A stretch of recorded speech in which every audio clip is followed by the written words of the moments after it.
శ్రోతలకు నమస్కారం. అక్కినేని నట జీవిత చరిత్ర 8వ భాగం. స్వర సందేశం. సరదాలు తమాషాలు చేస్తూ రామబ్రహ్మం గారు నన్ను ఆట పట్టించేవారు.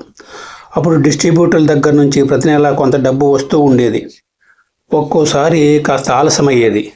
అప్పుడు రామబ్రహ్మం గారు, ఒరే షావుకారు, 2000 ఇవ్వరా అనేవారు.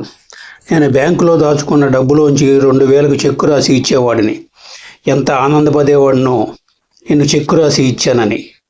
అప్పట్లో ఆఫీసు జీతాలు 200, 300 అలా ఉండేవి. ఆ తర్వాత డబ్బు రాగానే నాకు తిరిగి ఇచ్చేసేవారు. ఎంత ఆప్యాయత, ఎంత చనువు! అలాగే మధుసూదనరావు గారు నా మీద డేగకన్ను వేసి ఉంచేవారు. అభివృద్ధిలోకి రావాల్సిన కుర్రాడివి గనక ఎప్పటికప్పుడు జాగ్రత్తలు చెబుతూ ఉండేవారు. ఓ కంటితో నన్ను కనిపెట్టమని లంక సత్యం గారికి అప్పచెప్పారు.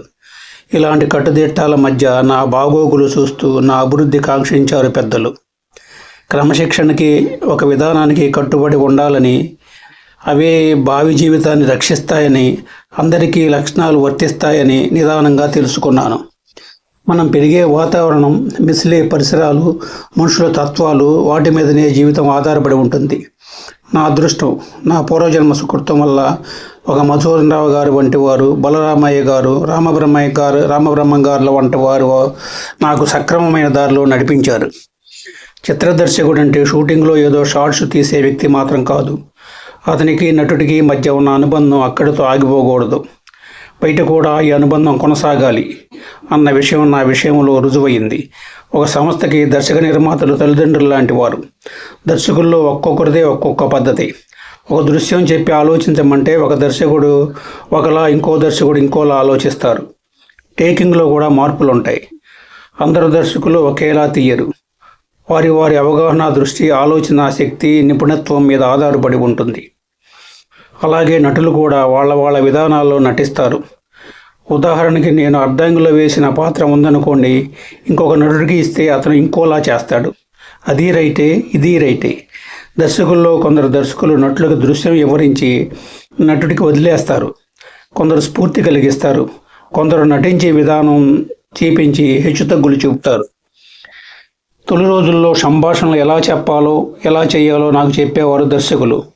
సీతారామ జననంలో బలరామయ్య గారు ఇలా చెయ్యి, అలా చెప్పు అని నాకు చెప్పి చేయించినట్లు గుర్తులేదు. ఆయన మంచి నిర్మాత.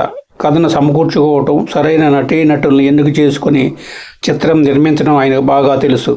సీతారామ జననం తర్వాత 3 మరాఠీలు, బాలరాజు, శ్రీలక్ష్మమ్మ కథ, స్వప్న శుద్ధ అనే సినిమాల్లో నేను నటించాను.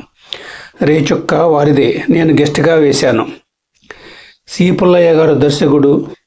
సినిమా నటన, టెక్నికల్ అంశాలు నిదానంగా నాకు వంటపడుతూ వచ్చాయి కనుక తర్వాత చిత్రాల్లో బలరామయ్య గారి నాకు ఎక్కువ తక్కువలు చెప్పేవారు.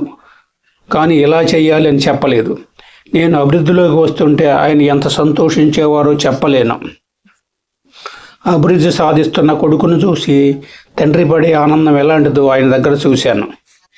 సశేషం.